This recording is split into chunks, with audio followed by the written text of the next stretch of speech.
ഇന്ന് രാവിലെ എണീറ്റിട്ട് എന്താ ബ്രേക്ക്ഫാസ്റ്റ് എന്ന് ആലോചിക്കേണ്ട ഒരു കാര്യം ഉണ്ടായിരുന്നില്ല കേട്ടോ. തലേ ദിവസം തന്നെ വാവച്ചി എനിക്ക് ഓർഡർ തന്നിട്ടുണ്ടായിരുന്നു പത്തിരിയും ചിക്കൻ കറിയും വേണമെന്ന്. ചിക്കൻ അവൾക്ക് കഴിക്കാൻ പറ്റാത്തതുകൊണ്ട് തന്നെ ചിക്കനും മീനൊന്നും കഴിക്കാൻ പറ്റില്ലല്ലോ ഇങ്ങനത്തെ അസുഖമാകുമ്പോൾ എന്ന് അമ്മ പറഞ്ഞത് എനിക്കറിയില്ല. അപ്പോൾ അത് കഴിക്കാൻ പറ്റാത്തതുകൊണ്ട് തന്നെ സോയാബീൻ കറിയാണ് ഉണ്ടാക്കിയത്. നല്ല ചിക്കൻ കറിയുടെ ടേസ്റ്റിൽ സോയാബീൻ കറി ഉണ്ടാക്കിയിട്ടാണ്.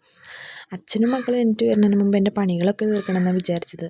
പക്ഷെ നടന്നില്ല കേട്ടാ. അവരെ കുറ്റം പറഞ്ഞിട്ട് കാര്യമില്ല. അവരുടെ സമയമായപ്പോൾ അവർ എണീറ്റ് വന്നു. പത്തിരി പരത്താനിരുന്നിട്ട് സമയം പോയത് അറിഞ്ഞില്ല കേട്ടാ. 6:30-ക്ക് ഇരുന്നിട്ട് 9 മണിക്കാണ് കഴിഞ്ഞത്. അങ്ങനെ പിള്ളേരെന്നെ കുളിപ്പിച്ചൊന്നുമില്ല കേട്ടാ. അല്ലെങ്കിൽ കുളിയൊക്കെ കഴിഞ്ഞിട്ടാണ് രാവിലത്തെ ഭക്ഷണം കഴിക്കാനിരിക്കാറ് കേട്ടാ. അങ്ങനെ നമ്മുടെ സോയാബീൻ കറിയും പത്തിരിയും ഒക്കെ സെറ്റായിട്ടുണ്ട്.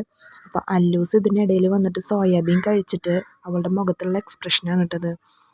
അങ്ങനെ ഞങ്ങളെല്ലാവരും ഒരുമിച്ചുള്ള ദിവസങ്ങളിൽ മിക്ക ദിവസങ്ങളിൽ ഞങ്ങൾക്ക് ഇങ്ങനെ കിട്ടാറില്ല. ചേട്ടൻ പണിക്ക് പോവും. അപ്പോൾ ഇന്നിപ്പോൾ ഞങ്ങളെല്ലാവരും ഉണ്ടല്ലോ രാവിലെ. അപ്പോൾ ഞങ്ങളെല്ലാവരും കൂടി ടി വി വെച്ചിട്ട് താഴത്തിരുന്ന് കഴിക്കാമെന്ന് വിചാരിച്ചിട്ടാ.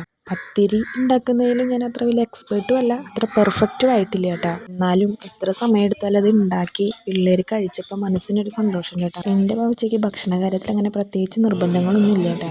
എന്നാലും അവൾ നന്നായിട്ട് കഴിച്ചു. അപ്പോൾ ഇന്നത്തെ വീഡിയോ ഇത്രേ ഉള്ളൂ. ബായ്.